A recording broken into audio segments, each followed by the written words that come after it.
સામાન્ય રીતે જ્યાં લોકો ઘરમાં કે સોસાયટીમાં હોળી રમતા હોય છે ત્યાં કર્મચારીઓ હોસ્પિટલના પરિસરમાં એકત્ર થયા હતા. પોતાની ડ્યુટી પૂરી કર્યા બાદ તેમણે હોસ્પિટલની બહાર ટૂંકો સમય કાઢી હોળીની મજા માણી હતી. આ દરમિયાન તેઓ પણ એકબીજા પર રંગ અને ગુલાલ ઉડાડતા જોવા મળ્યા હતા. આ પ્રસંગે 108ના એક કર્મચારીએ જણાવ્યું કે અમે 24 કલાક લોકોની સેવા માટે તૈનાત રહીએ છીએ. રજા કે તહેવાર અમારા માટે અલગ હોતા નથી, પણ સાથીઓ સાથે મળી અમે અહીં જ હોળી ઉજવીને પોતાના તહેવારને સાર્થક કર્યો. લોકોને સમયસર હોસ્પિટલ પહોંચાડવાની સેવા ચાલુ રાખીને અમે થોડીવાર માટે રંગોમાં રંગાઈ ગયા. સિવિલ હોસ્પિટલની બહાર આ દ્રશ્ય જોઈ ત્યાં હાજર લોકો પણ થોભીને જોતા રહી ગયા. આ કર્મચારીઓની કાર્ય પ્રત્યેની નિષ્ઠા અને ઉત્સવ પ્રિયતા બંને જોવા મળી. આ રીતે 108ના કર્મીઓએ સંદેશ આપ્યો કે ફરજ પ્રત્યેની પ્રતિબદ્ધતા સાથે તહેવારની ઉજવણી પણ કેવી રીતે કરી શકાય. આપનું નામ?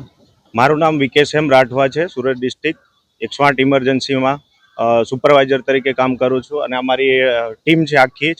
એ લોકો બધી અધર ડિસ્ટ્રિક્ટમાંથી આવતા હોય છે નોકરી માટે અને ઘરે એ લોકો હોલી મનાવી શકે એવું સ્થિતિ નથી. અત્યારે ઇમરજન્સી, લોકોની ઇમરજન્સી જોવાની હોય છે. આજના દિવસની અંદર બહુ જ ઇમરજન્સી આવતી હોય છે, એટલે અમે એ લોકોને છુટ્ટી બી કેન્સલ કરી છે. એટલે ઘરને જે એન્જોય એમને ના મળી શકે એ એન્જોય અમે અહીંયા ભેગા થઈને બધા સ્ટાફ થઈને કરતા હોય છે.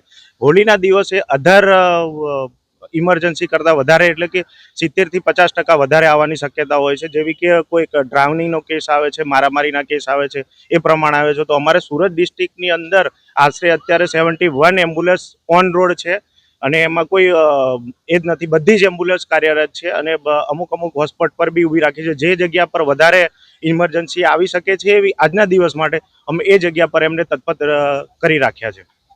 રમજાન મહિનો બી ચાલે છે, હોળીનો તહેવાર બી ચાલે, શું મેસેજ આપશો તમે? મેસેજ એટલે રમજાન મહિનામાં એવું છે કે રમજાન મહિનાની અંદર બી જો એ લોકો બી અમને હોળીમાં સપોર્ટ કરતા હોય છે, અમે બી એમને સપોર્ટ કરીએ છીએ. આમાં બધા ભાઈચારા છે, બધા એવું નથી. રમજાન અને હોળી સેમ તહેવાર જ છે. આપણે એવી રીતના પોતપોતાની રીતની ગ્રંથિથી મનાવીએ છીએ.